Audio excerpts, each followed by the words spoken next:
My mom told me, "We just want a calm Christmas. Let's keep it kid-free." I respected it until I saw a video. My cousin's stepkids, my sister's roommate's toddler, and even her dog, all opening gifts.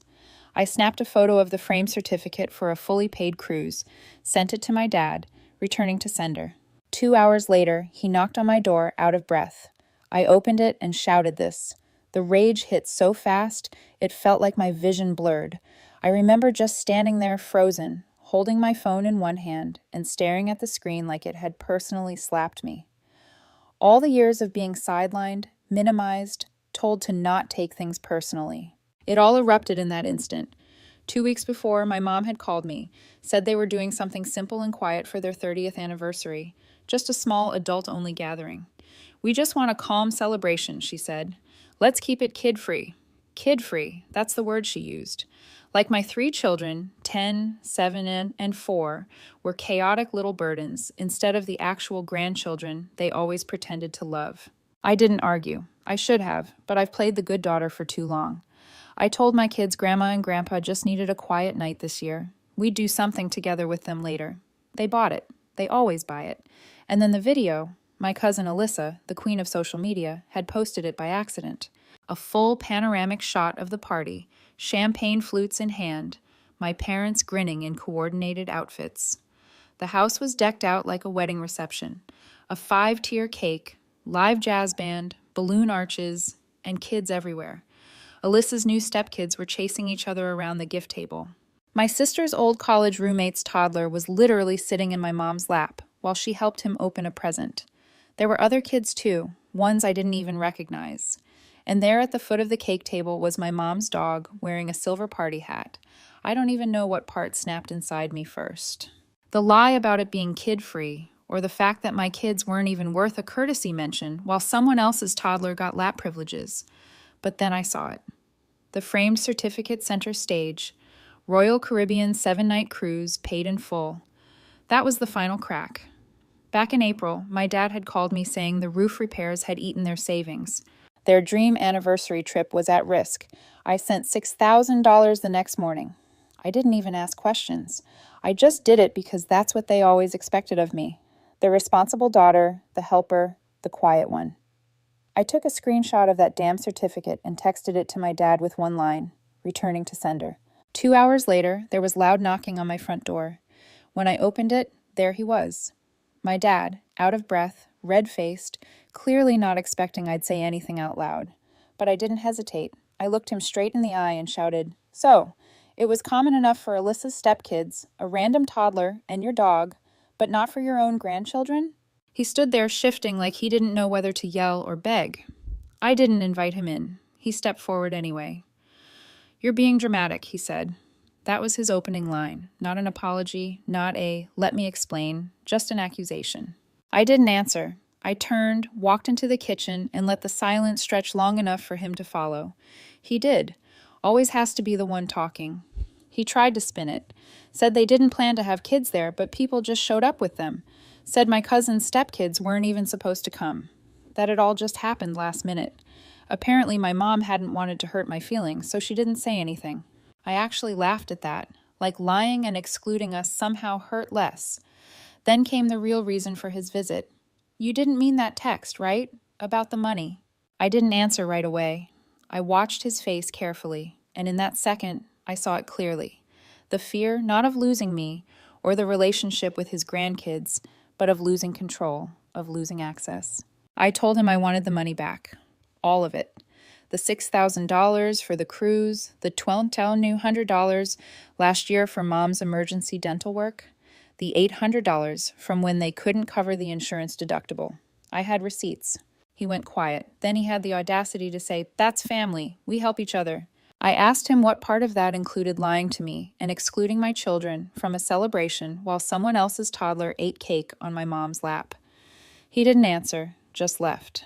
A few days passed. No apology, no check, no message, nothing. Then I got a text from my mom, short and sharp. "We've done everything for you. You're lucky we even let you come around as long as you have. You think your kids are special?" That was the final switch for me. I started looking through my accounts. My parents were on a few of them. things I'd opened for them during their rough patches. I started the process of removing them. Bank access, emergency contacts, everything, even their cell phone plan, which I'd been paying for since 2019. Gone. 3 days later, my mom called from a new number, left a voicemail about how ungrateful I was and how this behavior would ruin the family. That's when the guilt campaign began, and they used the only thing they thought still mattered to me, my children. They asked my sister to bring over a few gifts they had forgotten to give to my kids. She showed up unannounced with 2 bags, cheap, rushed presents, but the point wasn't the stuff, it was the message. We still love the kids. Don't punish them for your drama. I didn't let her in, and I didn't take the gifts. That night, I sat down and wrote everything out. Every dollar I'd given them, every sacrifice I'd made to help them, every moment I'd chosen them over my own peace. I sent the list to my aunt and uncle, my dad's brother, and his wife. They'd always been the quiet ones in the background, never really involved in the drama. I didn't expect a reply, but I got one the next day. Let's talk. We've seen more than you think. When I saw the message from my uncle, I had to read it twice. Let's talk. We've seen more than you think. Coming from him, that wasn't just casual. My Uncle Ray had always been the polite, hands-off one. Never took sides, never stirred the pot. But that text, that felt like the ground shifting. We met at a small diner 2 towns over. He brought my Aunt Karen, who usually stayed silent in family matters. That day, she didn't. They didn't waste time. Karen pulled out a small notebook. She said, "We've been keeping track. We just didn't know if you were ready." Turns out they'd seen a lot over the years. My parents borrowing money from me behind closed doors, then telling everyone they were the ones helping me. They'd heard my mom bragging about the cruise at Bridge Club weeks before the party, saying, "Thank God Rihanna was good for it." But what hit hardest was hearing that my parents had always framed me as the unstable one in the family. Karen told me word for word what my mom had once said. "Rihanna's kids are sweet, but they're a lot. She struggles. It's best we give her space." Space. That's what it was called now. Then my uncle looked me dead in the eye and asked, "Do you want your money back?" I blinked. He meant it. I told him yes, not just for the money, for the principle, for the disrespect, for being used and lied to for years and told it was love. He said he'd help, that they had a family attorney they trusted. He'd covered the retainer, said it was time someone in the family stood up to my parents. When I got home that night, something in me had shifted. I felt it. This wasn't just a boundary. This was a line in the sand. And apparently, my parents felt it too, because 2 days later, they showed up again together. No warning. They stood on my porch like they were about to deliver some royal decree. My mom had her arms crossed, and my dad had that blank, calm face he always used before saying something cruel in a soft voice. My mom started in immediately. Said she wanted to mend the rift and see the kids. Said she was willing to forget this entire meltdown if I just let things go. I didn't say a word. I walked inside, grabbed the envelope I'd prepared, copies of every transaction I'd made for them, and handed it to her. She opened it, glanced through it, and said, "Is this supposed to scare us?" I looked at her and said, "No, it's just a receipt for everything I'm done giving." Then I shut the door, and this time I locked it. The next morning, the text came from my dad. "We didn't raise you to be like this." I didn't reply. I was too busy forwarding documents to Uncle Ray's attorney, a calm, methodical woman named Lisa, who within minutes of reading my summary said plainly, "This isn't just reimbursement, it's financial manipulation, and we can prove it." By that afternoon, she drafted a demand letter. Nothing hostile, just professional and precise.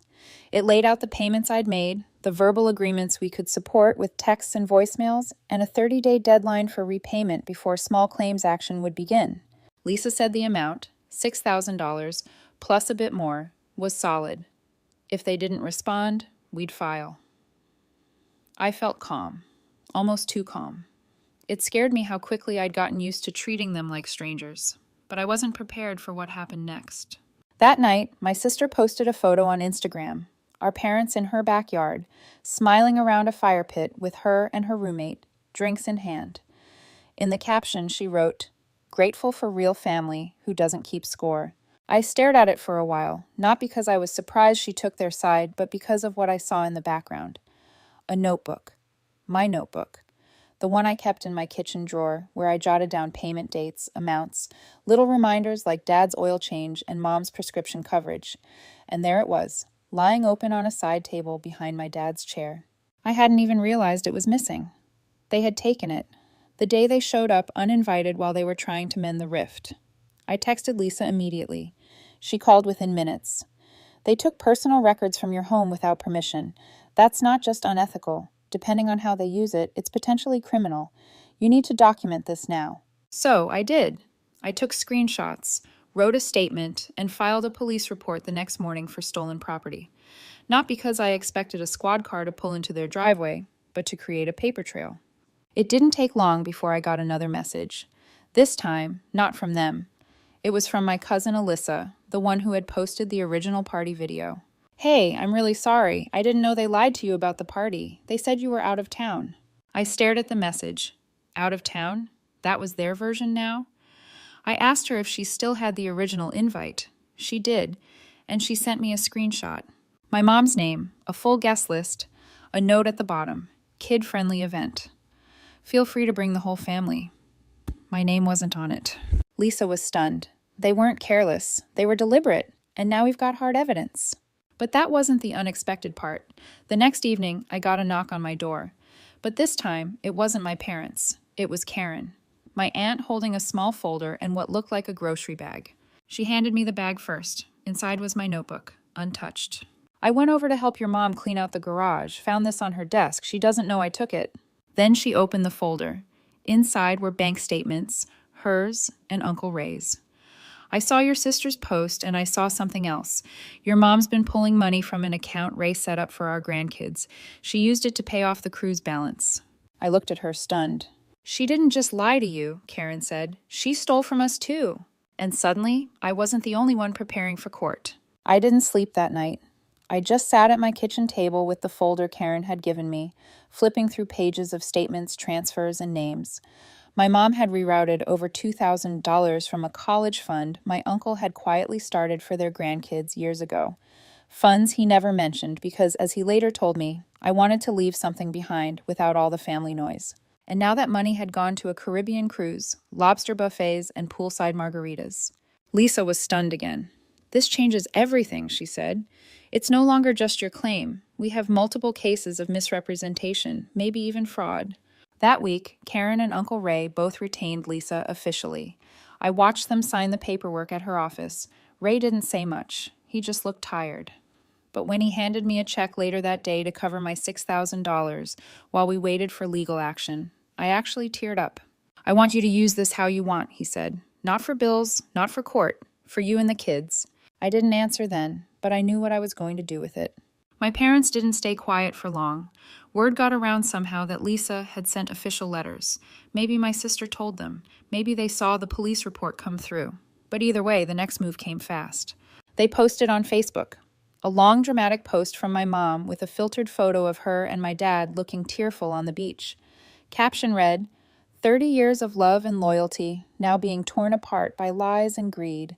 Some people think money matters more than family, but the truth always finds a way. We'll keep praying for those who've lost their way. The comments were brutal. Dozens of sympathizers, mostly church friends, neighbors, cousins we barely knew, all parroting back. Praying for you. Stay strong. Family comes first. It would have gutted me a year ago, but no, I just took a screenshot and sent it to Lisa. Then the next day, my sister showed up again.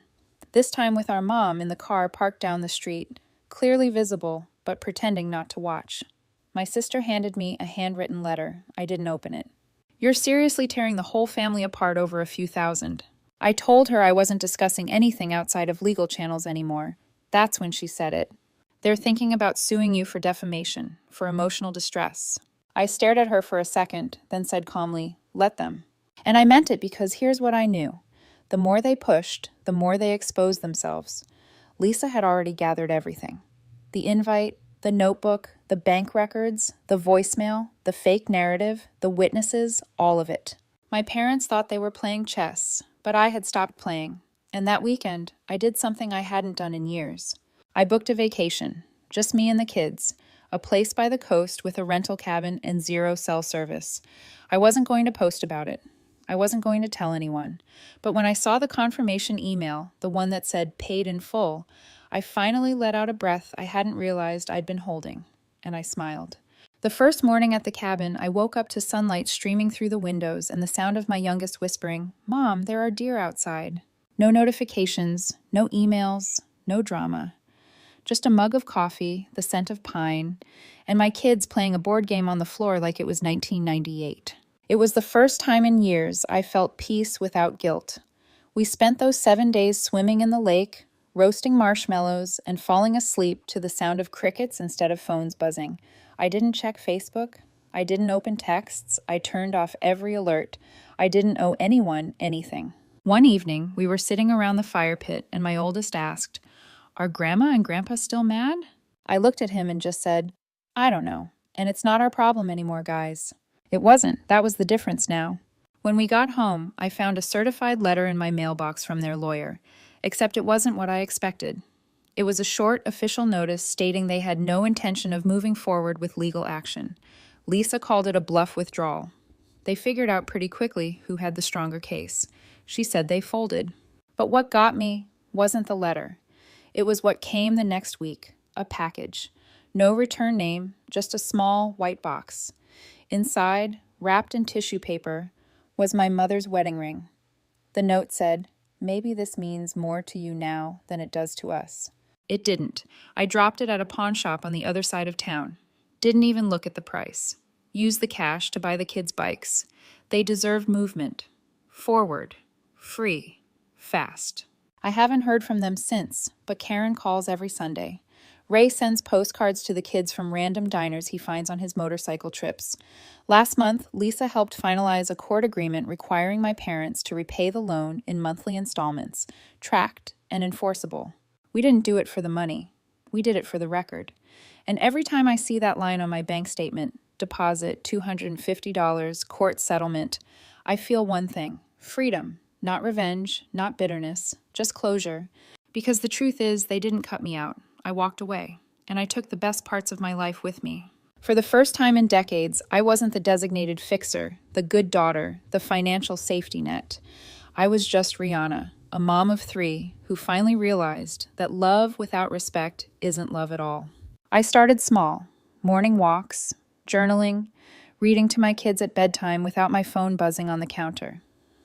I picked up new hobbies I never thought I'd have time for, painting with my youngest, teaching my middle child how to bake bread, helping my oldest with his science project without being distracted by the constant guilt calls.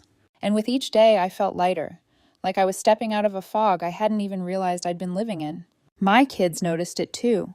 They stopped asking when we'd see Grandma and Grandpa.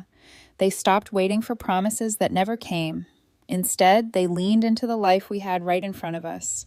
Playdates, camping trips, Saturday pancakes, real family, the kind that shows up not because they have to, but because they want to. One evening, while tucking my youngest into bed, she looked at me with her big eyes and whispered, "Mom, are we enough?" I froze for a second. Then I pulled her close and kissed her forehead. "You're more than enough. You're everything." That was the moment I knew I had made the right choice, not just for me, but for them. For their future, their peace, their sense of what family truly means. Because family isn't about blood, it's about who shows up when you need them most. And sometimes the hardest, bravest thing you can do is walk away from the people who share your DNA but not your respect. So now when I think back to that night, the video, the cruise, the lies, the exclusion, I don't feel rage anymore. I feel clarity. It wasn't the first time they lied to me, but it was the last time I let it break me.